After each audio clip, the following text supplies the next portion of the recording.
নমস্কাৰ বন্ধুসকল, মই আপোনালোক সকলোকে মোৰ চেনেললৈ স্বাগতম জনাইছোঁ। বন্ধুসকল, মোৰ নাম গোবিন্দ ৰাজ কৰ্মজন, এষ্ট্ৰবাস্তু এক্সপাৰ্ট নিউমেৰলজিষ্ট। বন্ধুসকল, আজি মই আপোনালোকৰ লগত এটা বিশেষ বিষয়ক লৈ আলোচনা কৰিবলৈ আগবাঢ়িছোঁ। বিষয়টো অত্যন্ত গুৰুত্বপূৰ্ণ, গতিকে অনুগ্ৰহ কৰি ভিডিঅ'টো শেষলৈকে চাব যাতে সম্পূৰ্ণ কথাখিনি বুজি পায়। বন্ধুসকল, আমাৰ সমাজৰ এনেকুৱা বহু ব্যক্তি আছে যিসকলৰ নিজৰ সন্তানে তেওঁলোকৰ কথা নুশুনে, সদায় তেওঁলোকৰ অবাধ্য হৈ কাম কৰে। ক'ৰবালৈ যাবলৈ মানা কৰিলে সেইফালে তেওঁলোকে বাট লয়। কিছুমান বন্ধুৰ পৰা আঁতৰি থাকিব ক'লে সেই বন্ধুৰ লগত তেওঁলোকে ঘূৰি ফুৰিব বিচাৰে। অৰ্থাৎ মাক দেউতাকৰ কথা শুনিবলৈ কোনো কাৰণতে তেওঁলোকে ইচ্ছুক নহয়।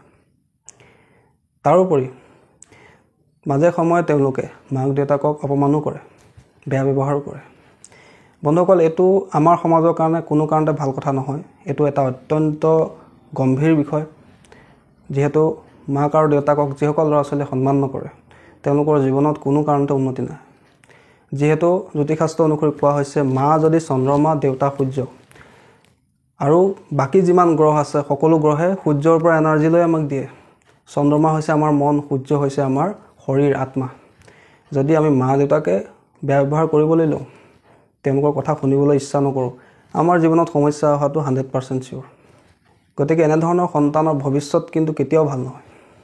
আজি মই যিটো উপায় আপোনালোকক দিবলৈ আগবাঢ়িছোঁ সেই উপায়টো এই সমস্যাটোৰ লগতে জড়িত হৈ আছে। যিসকল ব্যক্তিৰ ল'ৰা ছোৱালীয়ে তেওঁলোকৰ কথা নুশুনে, তেওঁলোকৰ অৱজ্ঞা কৰে, বেয়া ব্যৱহাৰ কৰে, কেতিয়াবা পইচাৰ কাৰণে বা কেতিয়াবা গাড়ী বাইকৰ দাবী কৰে, কাজিয়া কৰে, ঘৰত হুলস্থুল কৰে, এই ধৰণৰ সমস্যা একেবাৰে এটা ডাঙৰ সমস্যা আৰু এই সমস্যাটো দিনক দিনে বাঢ়ি গৈ আছে। গতিকে এই সমস্যাটো সমাধানৰ কাৰণে মই আজি আপোনালোকৰ কাৰণে এটা অত্যন্ত সহজ উপায় লৈ আহিছোঁ, যি উপায়ৰ জৰিয়তে আপোনালোকৰ এই সমস্যাটো দূৰ কৰিব পাৰিব। বন্ধুসকল, এই উপায়টো আমি কৰিব লাগিব কলৰ দ্বাৰা। অৰ্থাৎ আমি কলৰ দ্বাৰা এই উপায়টো কৰিব পাৰোঁ, যি উপায়ৰ জৰিয়তে সন্তানৰ পৰা যদি আমাৰ কিবা কষ্ট হৈ আছে, সন্তানে যদি আমাৰ কথা নুশুনে, আমাক অৱজ্ঞা কৰে, সন্তানৰ কাৰণে যদি আমি দুখ বা অশান্তি ভোগ কৰিব লগা হৈছে, তেনে ক্ষেত্ৰত আমি এই প্ৰয়োগটো কৰিব পাৰোঁ। তাৰোপৰি এই প্ৰয়োগটোৱে আৰু এটা কাম কৰে। যদিহে আপোনাৰ সময়ত ভাগ্যই সহায় নকৰে, অৰ্থাৎ আপোনাৰ যেতিয়া চবতকৈ বেছি ভাগ্যৰ সঁহাৰিৰ প্ৰয়োজন হয়, সেই সময়ত আপোনাক ভাগ্যই সহায় নকৰে। ধৰি লওক আপুনি বহু দিন ধৰি চৰকাৰী চাকৰিৰ কাৰণে প্ৰিপেৰেশ্যন কৰি আছে, বহুত কষ্ট কৰিছে, দিনে নিশাই পঢ়িছে, কিন্তু লাষ্টত গৈ আপুনি 1 বা 2 নম্বৰ কাৰণে চাকৰিটোৰ পৰা বঞ্চিত হ'ব লগাত পৰে। এই ক্ষেত্ৰতো এই উপায়টো আপোনাক কামত দিব। আৰু এই উপায়টো আমি কৰিব লাগিব কেৱল কলৰ দ্বাৰা। বন্ধুসকল, এই দুইটা সমস্যাৰ যে কথা ক'লোঁ, এই দুইটা সমস্যা জড়িত হৈ আছে কেতু গ্ৰহৰ লগত। কেতু হৈছে আমাৰ সন্তান। সন্তানে যেতিয়া আমাৰ কথা নুশুনিব, জানি ল'ব আপোনাৰ নিশ্চয় কেতু গ্ৰহ ক'ৰবাত পীড়িত অৱস্থাত আছে। আৰু আমাৰ ভাগ্যৰ সঁহাৰিৰ ক্ষেত্ৰত সহায় কৰা গ্ৰহটো হৈছে কেতু। বৃহস্পতি হৈছে ভাগ্যৰ কাৰক, আৰু বৃহস্পতিৰ আণ্ডাৰত কেতুৱে কাম কৰে। অৰ্থাৎ বৃহস্পতিৰ শিষ্য হৈছে কেতু। বৃহস্পতিৰ এজেণ্ট কেতু, যি আমাক ভাগ্যৰ সঁহাৰি প্ৰদান কৰে। ঠিক তেনেকৈ ৰাহু হৈছে শনিৰ এজেণ্ট। যদি আমি কিবা বেয়া কাম কৰোঁ, শনিয়ে ডাইৰেক্ট একশ্যন নকৰে, ৰাহুৰ জৰিয়তে আমাৰ ওপৰত বেয়া প্ৰভাৱ পেলায় বা আমাক বিপথে পৰিচালিত কৰে বা আমাক জীৱনলৈ সমস্যা আনে। বন্ধুসকল, এতিয়া কথা হ'ল এই দুইটা সমস্যা আমি কেৱল কলৰ দ্বাৰা কেনেকৈ দূৰ কৰিম। বন্ধুসকল, এই উপায়টো এটা অত্যন্ত পৰীক্ষিত আৰু চমৎকাৰী উপায়। আপোনালোকে কৰি চাব, নিশ্চয় ইয়াৰ পৰা ভাল ফল লাভ কৰিবই, 100% চিয়'ৰ। এই উপায়টো কেতিয়াও ফেইল নহয় যদি মই কোৱা ধৰণে আপোনালোকে প্ৰয়োগ কৰে। বন্ধুসকল, এই উপায়টো কৰিব লাগিব আপোনালোকে কোনো বৃহস্পতিবাৰৰ দিনা।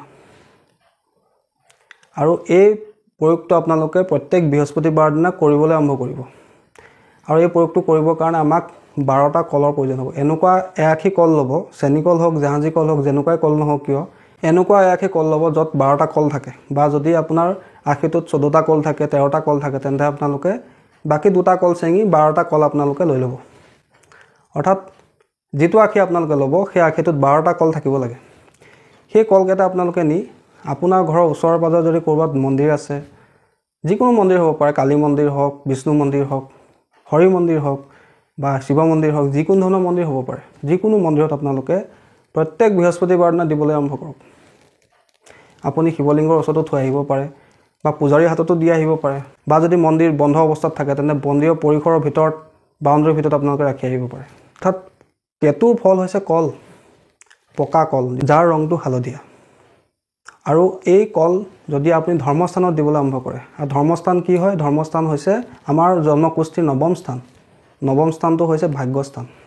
যেতিয়া আমি কেতুক নি পেলাই, অৰ্থাৎ কেতুৰ যি কাৰকত্ব থকা ফল, সেয়া হ'ল কল, সেই কলক নি যদি আমি মন্দিৰত প্ৰত্যেক বৃহস্পতিবাৰৰ দিনা দিবলৈ আৰম্ভ কৰোঁ, যাৰ জৰিয়তে আমাৰ কেতুগ্ৰহ শান্ত হ'বলৈ লয়।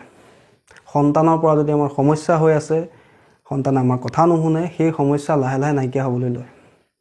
আৰু যদি আমাৰ ভাগ্যৰ ছাপোৰ্ট আমি লাভ নকৰোঁ, সময়ত পৰীক্ষা দিলেও, কম্পিটিটিভ এক্সামত আমি বহিলেও 2-1 নম্বৰৰ কাৰণে আমাৰ চাকৰি লাভৰ পৰা আমি বঞ্চিত হওঁ। যদি আমি কণ্ট্ৰেক্টৰ কাম কৰোঁ, টেণ্ডাৰ মাৰোঁ, 2-1% কাৰণে আমি টেণ্ডাৰৰ পৰা বঞ্চিত হ'ব লগাত পৰিছে। জানি ল'ব আপোনাৰ কেতু গ্ৰহৰ সমস্যা আছে, ভাগ্যৰ ছাপোৰ্ট আপুনি লাভ কৰা নাই সেইটো কাৰণে। তাৰ কাৰণে আপোনালোকে এই উপায়টো কৰিব, প্ৰত্যেক বৃহস্পতিবাৰৰ দিনাই আপোনালোকে 12টা কল লৈ ল'ব, কোনো মন্দিৰত বৃহস্পতিবাৰে দিবলৈ আৰম্ভ কৰক। চাব আপোনালোকৰ কেতু গ্ৰহৰ লগত জড়িত যিখিনি সমস্যা, সন্তানৰ কথা নুশুনাৰ সমস্যা, সন্তানে অৱজ্ঞা কৰাৰ সমস্যা, ভাগ্যৰ ছাপোৰ্ট লাভ নোহোৱাৰ সমস্যা, এই সকলোবিলাক সমস্যা আপোনালোকৰ খুব কম দিনৰ ভিতৰত দূৰ হৈ যাব। আৰু এই উপায়টো আপোনালোকে প্ৰত্যেক সপ্তাহে কৰিবলৈ লওক। তাৰপিছত চাব আপোনালোকে খুব কম দিনৰ ভিতৰতে আপোনালোকে ইয়াৰ ভাল ৰিজাল্ট লাভ কৰিবই। আৰু এই উপায়টো কেতিয়াও ফেইল নোহোৱা উপায়। কৰি চাব, নিশ্চয় ইয়াৰ পৰা আপোনালোকে ভাল ফল লাভ কৰিব। বন্ধুসকল, আশা কৰিছোঁ আজি আপোনালোকে গম পালে যে আমাৰ যদি সন্তানে আমাৰ কথা নুশুনে, বা আমাৰ যদি সময়ত ভাগ্যৰ ছাপোৰ্ট আমি লাভ নকৰোঁ, তাৰ কাৰণে আমি কলৰ দ্বাৰা এনে কি উপায় কৰিব পাৰোঁ, যাৰ জৰিয়তে আমাৰ সন্তানৰ যিখিনি সমস্যা, সন্তানৰ লগত জড়িত যিখিনি সমস্যা, সন্তানে কথা নুশুনাৰ দৰে যি সমস্যা, বা সময়ত ভাগ্যৰ ছাপোৰ্ট লাভ নকৰাৰ দৰে যি সমস্যা, কেনেকৈ আমি দূৰ কৰিব পাৰোঁ। বন্ধুসকল, আশা কৰিছোঁ আজি আপোনালোকৰ এই ভিডিঅ'টো সম্পৰ্কে জানি ভাল লাগিলে। আশা কৰিছোঁ আপোনালোকৰ ভিডিঅ'টো ভাল লাগিলে। যদি ভাল লাগিলে অনুগ্ৰহ কৰি ভিডিঅ'টো লাইক কৰি দিব, কমেণ্ট কৰিব আৰু মোৰ চেনেলটো ছাবস্ক্ৰাইব কৰিব।